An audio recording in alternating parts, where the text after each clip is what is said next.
Mbak, bagaimana sih Mbak? Kalau dia kan ini saya minta maaf, tiba-tiba sudah setengah 12 lebih. Tak pikir cik sore. Aku yang ngomong temennya Mbak. Jadi gini, kita harus paham Pak Wali Kota dan Bapak-Bapak yang lainnya kan tidak bisa sampai malam sebagaimana Anda semua yang tidak jelas pekerjaannya. Jadi saya mohon izin gini, Ibu tetap di sini, Mbak Via boleh agak ke belakang atau tetap di sini juga monggo. Nanti masih bisa, kayaknya bisa satu lagi duet nih Bu. Ya Bu ya, satu lagi nih. Gini, kita mohon, gak apa, Pak Wali Kota dan Bapak dari Provinsi, saya mohon untuk maju ke depan dulu. Barang setengah jam, 3/4 jam atau 1 jam, tidak apa-apa ya sampai setengah jam dialog sama beliau. Ya. Sampai habis itu silakan balik untuk supaya besok bisa menyiapkan diri untuk tugas. Saya ngarep nganggur di ini kalau tidak masuk. Apa terus? Alhamdulillah.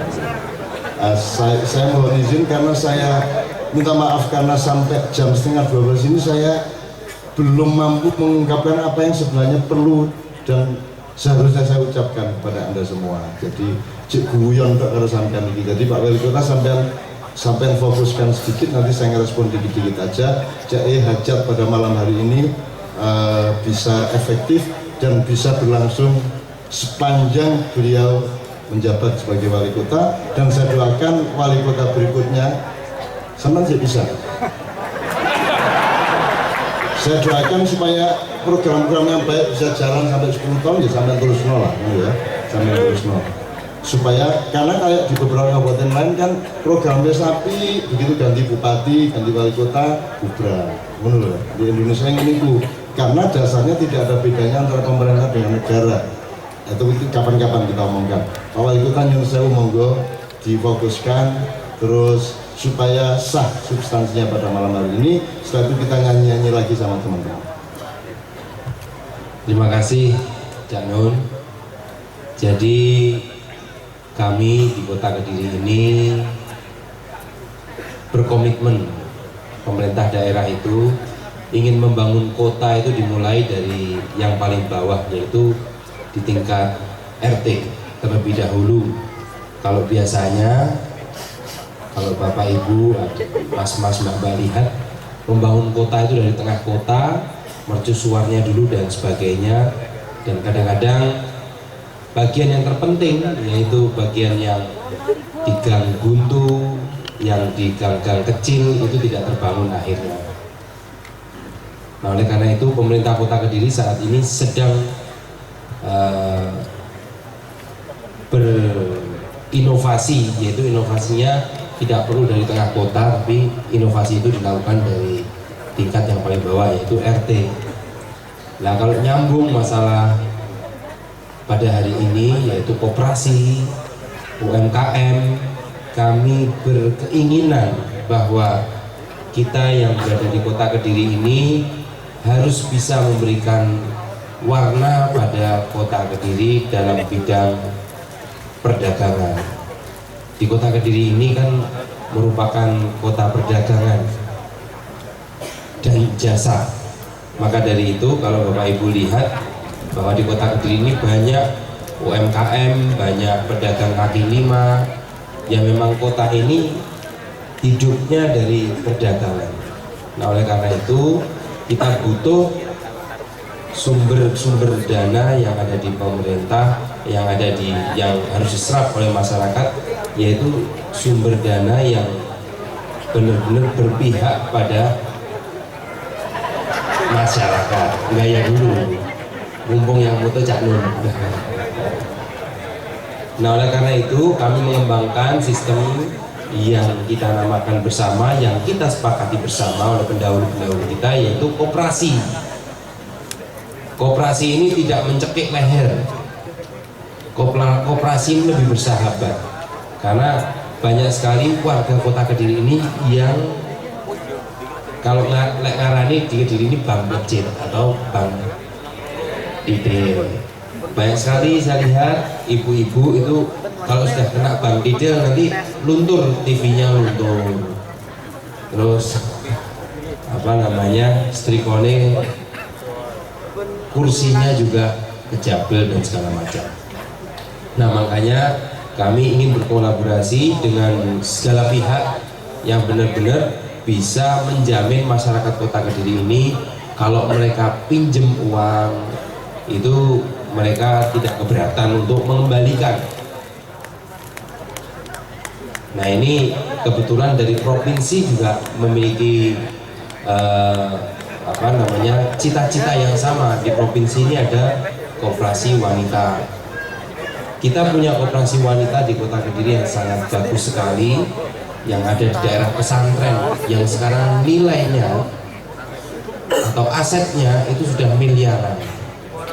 Dan yang menjalankan adalah ibu-ibu yang sampun sepuh. Mereka istiqomah menjalankan sedikit demi sedikit. Akhirnya mereka sekarang memiliki minimarket. Minimarket itu yang membeli juga daerah-daerah sekitarnya situ. Nah kami ingin bahwa seluruh masyarakat Kota Kediri ini gimana caranya supaya mereka itu bisa mengais rezeki di kotanya sendiri. Kita tidak menginginkan ada pihak-pihak lain yang mencari uang di Kota Kediri lalu dibawa pergi. Kita ingin di Kota Kediri ini uangnya berputar di Kota Kediri, dan yang mendapatkan dampak positif adalah seluruh masyarakat yang ada di Kota Kediri. Ceritanya seperti itu. Nah oleh karena itu saya berkeinginan sekali dengan adanya program yang saya sampaikan tadi, Prodamas, program pemberdayaan masyarakat ini belum ada di mana-mana. Program ini sudah saya paparkan ke Kementerian Dalam Negeri. Saya sudah menceritakan kepada Bapak Presiden kami, karena saya lihat dampaknya sangat bagus sekali. Program ini nilainya 50 juta, yang dulu waktu saya kampanye itu tidak dipercaya bahwa RT bisa menjalankan program 50 juta. Alhamdulillah pada hari ini program ini sudah setengah jalan. Dan alhamdulillah kalau Bapak Ibu, Mas-mas, adik-adik jalan-jalan ke kampung di Kota Kediri, walaupun kampungnya melesep, insya Allah semua sarana prasarana yang ada di kampung itu sudah semakin bagus dan semakin baik. Ada yang pernah lihat program Prodamas di daerahnya? Ini pasti bukan orang Kediri ini. Kalau di kampung-kampung saat ini sedang memperbaiki selokan air, yang tadinya nggak ada selokannya sekarang dibangun selokan air supaya nggak becek daerahnya. Ada yang bangun resapan air, kebetulan mereka tempat tinggalnya di dataran yang sedikit rendah, jadi butuh serapan air yang sangat tinggi sekali dan besar. Ada yang membangun paving, ada yang memasang tiang lampu, ada yang membeli kursi, dan alhamdulillah masyarakat kami membeli kursinya calon itu standarnya sama dengan standarnya Pak Sekda Kota Kediri. Kursinya juga cukup bagus. Saya tanya kenapa kok beli kursi yang bagus? Pak, supaya ini bisa bertahan 10 tahun yang akan datang, ini bisa dipakai. Jadi luar biasa. Jadi mereka sekarang kalau ada kematian tidak perlu sewa kursi, sewa tenda, karena mereka sudah punya sendiri. Lalu kalau ada pos posyandu lansia yang mungkin mbah-mbah kita juga yang nggak bisa duduk di bawah, mereka harus pakai kursi, mereka bisa menggunakan kursi tersebut. Dan alhamdulillah saya lihat sangat bermanfaat bagi seluruh masyarakat yang ada di Kota Kediri. Itu saja. Terima kasih. Alhamdulillah, saya mohon maaf memfoto panjenengan itu karena saya ini kemana-mana itu dimonitor sama teman-teman di Jakarta terutama, dan saya memfoto beliau untuk menunjukkan report-report saya siapa di daerah-daerah yang perlu kita acungi jempol dan kita support untuk jangka yang panjang. Nah, karena yang beliau lakukan ini kan sebenarnya tetap fa'il, maf'ul, dan apa kalau predikat bahasa Indonesia tetap pakai seperti bahasa Inggris tadi, tapi fa'ilnya kan rakyat bawah. Selama ini yang disebut pemerintah itu fa'il utamanya, subjeknya itu pemerintah pusat atau pemerintah yang paling atas. Kalau dia kan bottom up, nek cara kampusnya bottom up, kan bottom up itu bokong mendukur itu. Ya. Itu pembangunan yang benar adalah rakyat sebagai subjek primer, pemerintah sebagai subjek sekunder yang memfasilitasi atau membereskan maintenance supaya rakyat bisa menjadi fa'il. Bukan, selama ini kan rakyat itu maf'ul, karena filosofinya pemerintah disebut pemerintah. Kalau sekarang bukan pemerintah, ini pengurus.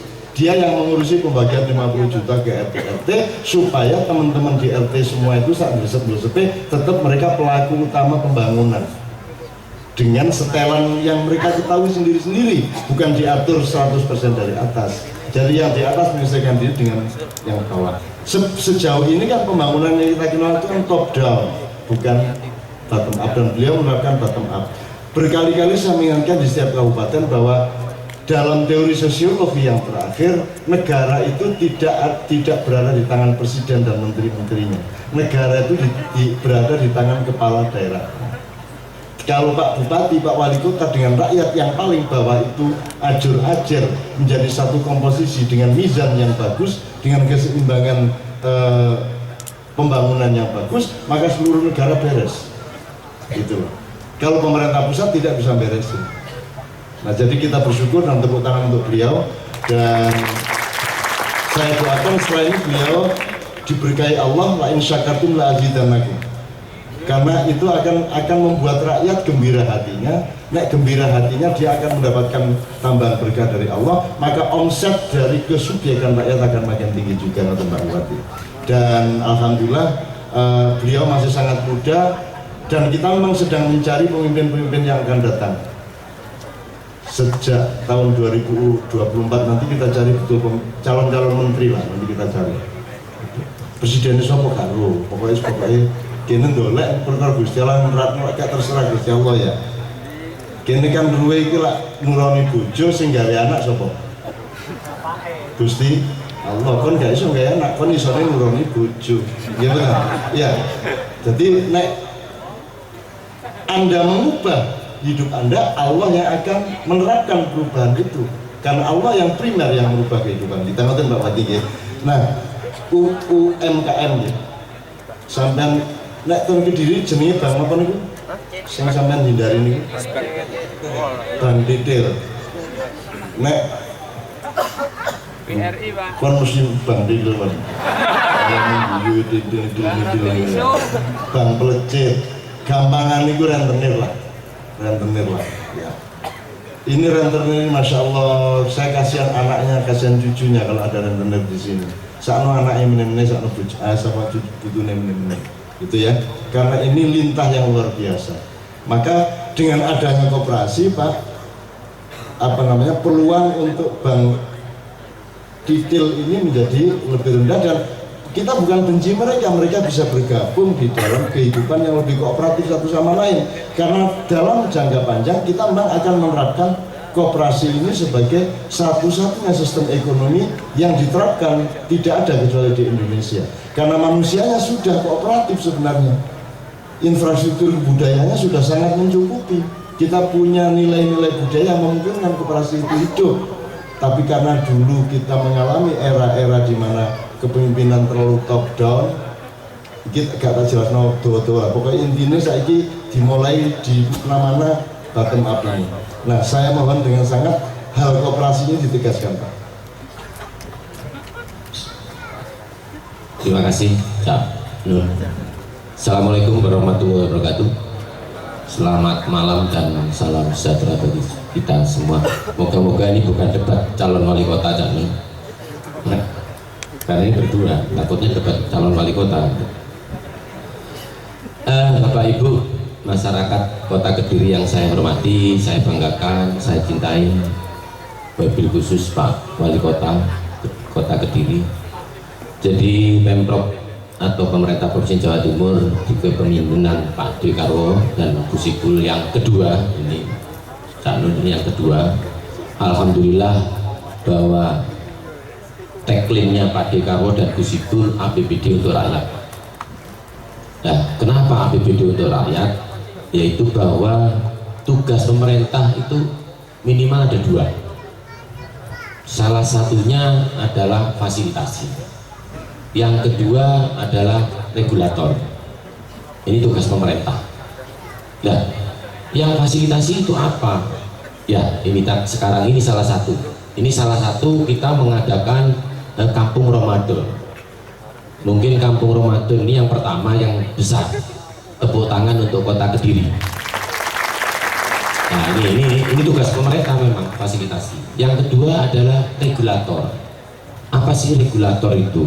Regulator adalah tugas pemerintah untuk membuat peraturan atau undang-undang.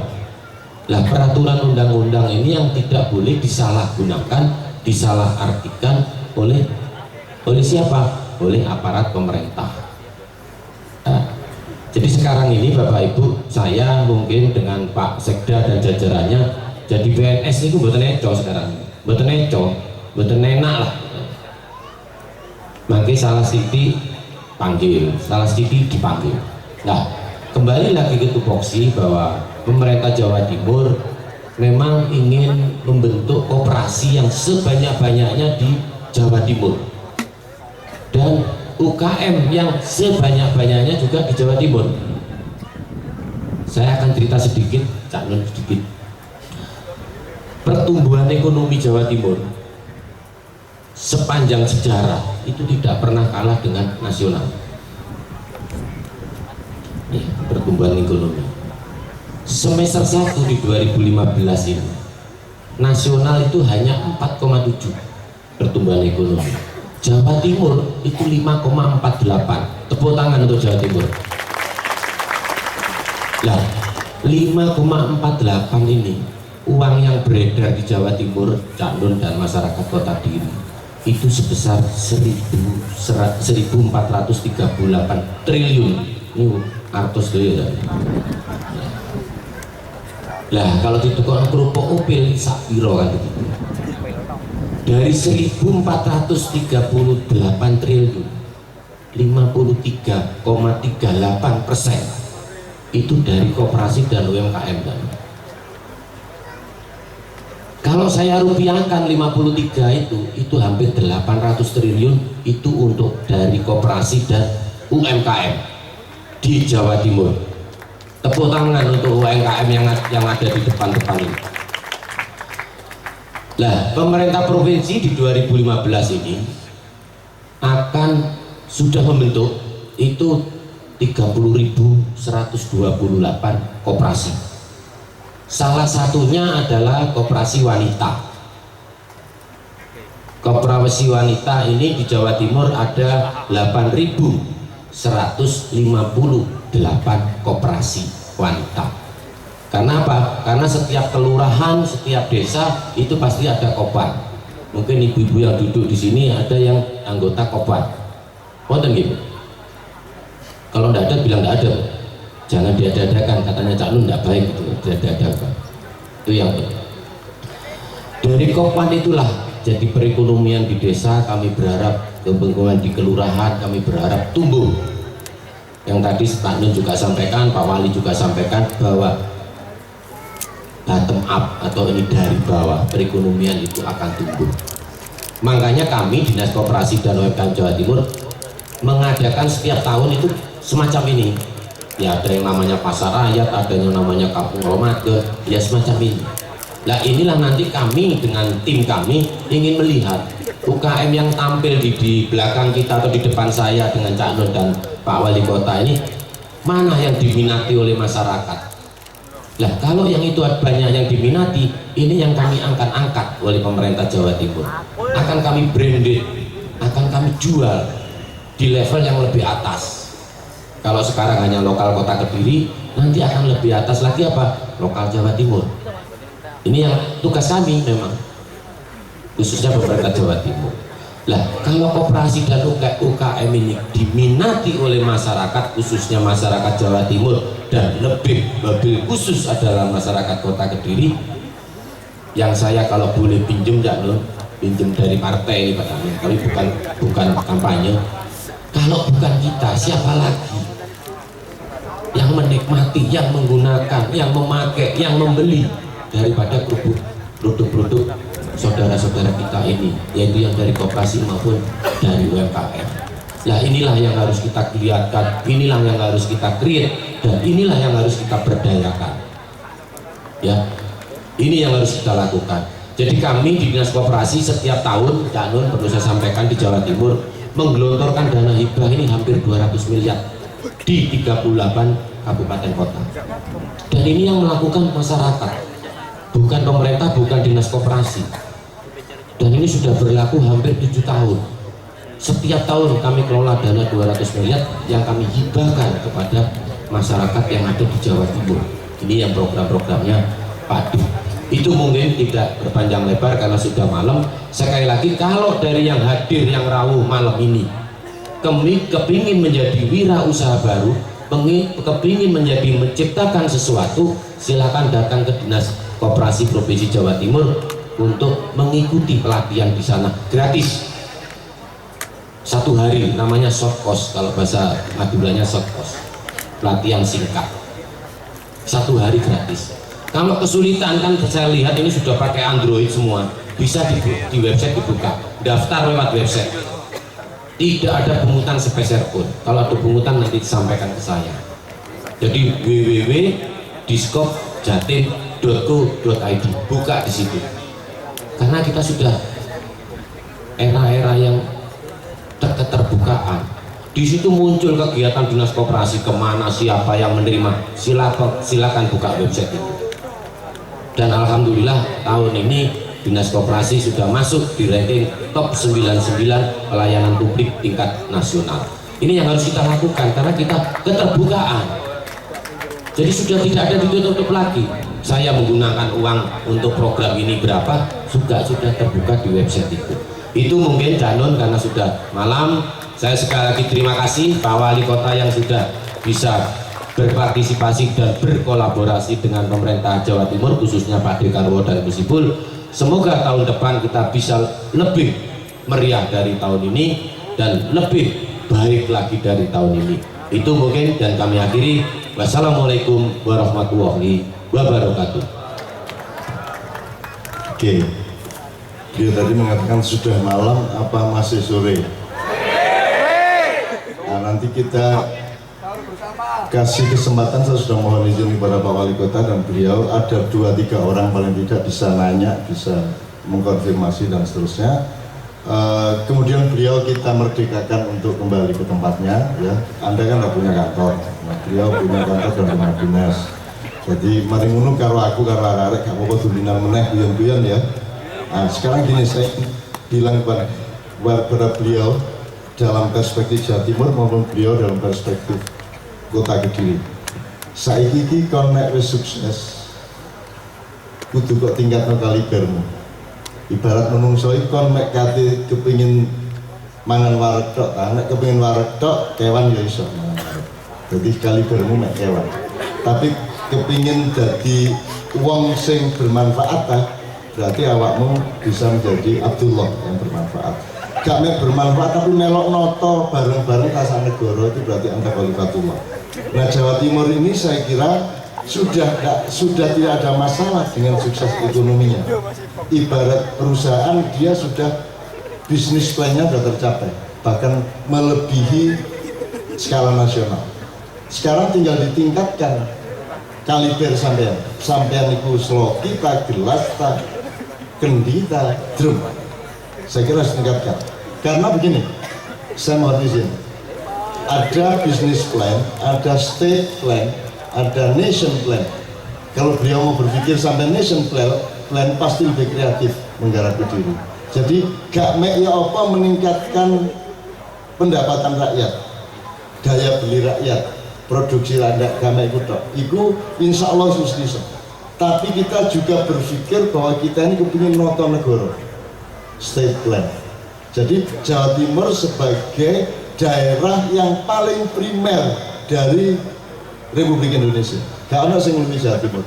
Jadi kalau ingin Indonesia berubah, Jawa Timur membuktikan bahwa dia sendiri akan berubah dan dia yang memimpin perubahan seluruh Indonesia. Sangune jangkep, sak tanahnya, sak jumlah penduduknya, sak mutune, sak segala macam jangkep. Syukur lebih tinggi lagi karena noto negara, noto bangsa. Jadi nation plan. Karena kita ini mau tidak mau akan sampai ke tingkat tantangan untuk menata bangsa kita. Sing ditoto pemerintahane tok, duduk negarane tok, tapi sak rakyate kudu ditata temenan mariki. Cek gak dadi budake wong jopo-jopo sing engko tambah suwe tambah jajarin. Jadi pemikirannya sampai ke tingkat nation plan, minimum state plan, meskipun yang dikerjakannya realistis terhadap apa yang ada. Jadi setelah UMKM, koperasi, bottom up di RT-RT dijalankan, sekarang harus ada program yang lebih kualitatif. Ada program pencerdasan rakyat. Kudu perubahan ini gak mek teko duit iki nang duit akeh tok. Perubahan itu adalah menungsomu, kerakyatanmu, ya, SDM-mu juga meningkat karena Anda dapat amanah dari Allah untuk menjadi pemimpin perubahan di Indonesia. Kabeh calon presiden itu ujungnya orang Jawa Timur kate menang. Maka Jawa Timur pegang kunci Republik Indonesia, Pak. Ngono. Ini nek dijelasno dawa, tapi ngene. Iki Pak Karwo dan pemerintah provinsi kan akan menerbitkan buku agak gede, agak tebel. Dan itu buku itu sebenarnya menjelaskan filosofi, rasionalitas dan tata cara Jawa Timur menggarap pembangunan rakyatnya yang tidak sama sebenarnya dengan Republik Indonesia. Maka saya dukung dan saya bersedia memberikan suplemen di situ dengan satu tulisan sangat panjang tentang ketatanegaraan yang saya juga kasih judul agak abstrak dan agak ketoro. Karena nek delok isine jane aku kepengin ngerubah Indonesia pol-polan. Tapi nek ngetarani kok kaget wong iku akhire mutang-mutang. Dadi tak kei judul Pamangku Buwono Amemayu Bawono lah, bingung kan ya? Begitu ndelok sudah kok waca ngono ta. Berarti lolos enggak ngono. Dadi nek kate maling aja ngetarani ngono rek. Gitu ya. Nek kon nyimpen duit akeh, nek kok simpen di brankas, uang kabeh nek brankas isine duit. Tapi nek kok dele plastik kok deleni sore wit salah, wong gak kira ngarani iku duit akeh. Iku ilmu maling jenenge. Ya. Sedikit Pak. Karena apa yang saya lakukan itu sudah sangat bagus. Beliau sudah sangat bagus dan seluruh Jawa Timur harus seperti itu akan ditingkatkan dengan mutu manusianya. Kalau manusia Jawa Timur